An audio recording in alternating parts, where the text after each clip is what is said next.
এক সময় জগাই নামে এক খুবই দরিদ্র ব্যক্তি ছিল এবং তাদের অনেক সন্তান ছিল। ঈদ আসন্ন ছিল, কিন্তু বাড়িতে খাওয়ার মতো কিছুই ছিল না। এমন পরিস্থিতিতে জগাই বনে গিয়ে অর্ধেক বস্তা ভর্তি বুনো বেরি নিয়ে আসলো। তারপর সে শহরের দিকে রওনা দিল।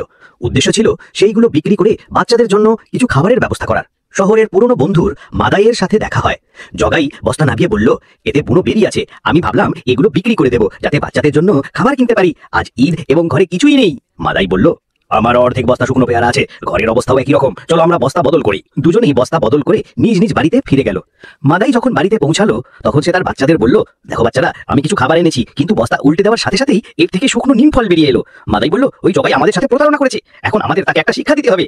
অন্যদিকে জগাইও তার বাড়িতে পৌঁছে বলল, দেখো বউ, পেরির পরিবর্তে আমি অর্ধেক বস্তা শুকনো পেয়ারা এনেছি, কিন্তু বস্তা খোলার সাথে সাথেই ছাই বেরিয়ে এলো। জগাই থেকে বলল, ওই বদমাশ মাদাই আমাদের সাথে প্রতারণা করেছে। এবার দুজনেই একই পথে পৌঁছে গেল এবং তর্ক শুরু করলো। ব্যাপারটা মারামারিতে রূপ নিল, কিন্তু কিছুক্ষণ পর দুজনেই হেসে উঠল। একে অপরকে জড়িয়ে ধরে সিদ্ধান্ত নিল যে এখন তারা একসাথে কাজ করবে। সেই সময় একজন ধনী ব্যক্তি তাদের 3 দিনের জন্য কাজ দিয়েছিলেন।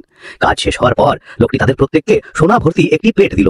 প্রথমবারের জন্য তারা তাদের দারিদ্রের জীবনে কিছুটা আলোর ঝলক দেখতে পেল। পথে জগাই বলল, মাদাই, আমরা রাতে সেই জায়গায় ফিরে যাব যেখানে আমরা সোনা পেয়েছিলাম। মাদাই রাজি হলো। দুজনেই খালি বস্তা নিয়ে এলো। মাদাইকে তার পায়জামা দড়ি বেঁধে গর্তে নামিয়ে দেওয়া হলো।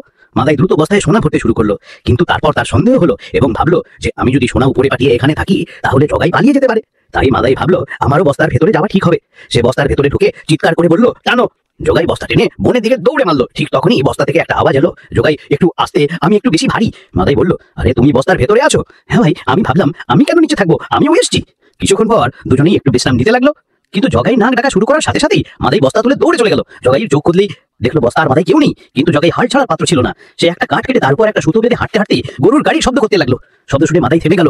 সে ভাবলো হয়তো কোনো গরুর গাড়ির চালক আসছে, কিন্তু কাছে আসতেই দেখতে পেল যে এটা জগাই। আর সে বলল, আরে তুমি এখানে এসো, একটু বিশ্রাম নেওয়া যাক, আমি খুব ক্লান্ত। কিন্তু এবার মাদাই ঘুমিয়ে পড়লো। জগাই সুযোগ দেখে এবার সোনার বস্তা তুলে সোজা বাড়ি ছুটে গেল।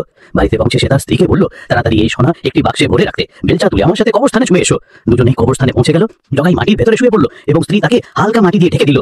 শুধু এতটুকুই যেন তার কিছু না ঘটে। এখন সে বাড়ি ফিরে গেল। সে মাথায় দিয়ে বসে পড়লো, যেন সে খুব শোকে ভুগছে। অন্যদিকে মাদাই চোখ খুললো, দেখলো জগাই নেই। সেই জগাইয়ের বাড়িতে দৌড়ে গেল। জগাই স্ত্রী কাঁদতে কাঁদতে বলল, জগাই মারা গেছে, আমি এই মাত্র কবরস্থান থেকে ফিরছি।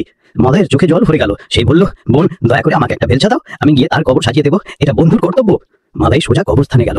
সেখানে সেই জগাইয়ের নতুন কবর দেখতে পেল, আর সে জোরে জোরে মাটিতে বেলচা মারতেও শুরু করলো। হঠাৎ মাটির নিচ থেকে একটা আওয়াজ এলো, অপেক্ষা করো, যদি তুমি ঘোরাঘুরি করো আমার বন্ধু আমাকে খুঁজে পাবে। মাদাই বলল, আমি এসছি, জগাই বেরিয়ে যাও। জগাই বেরিয়ে এলো। দুজনেই কিছুক্ষণের জন্য একে আরেকের দিকে তাকিয়ে রইল। তারপর তারা একসাথে বলল, আমরা কখনো একে অপরকে ঠকাতে পারবো না। তারপর দুজনেই বাড়ি ফিরে সোনা সমানভাবে ভাগ করে নিল। তাদের পরিবার একসাথে ঈদ উদযাপন করলো।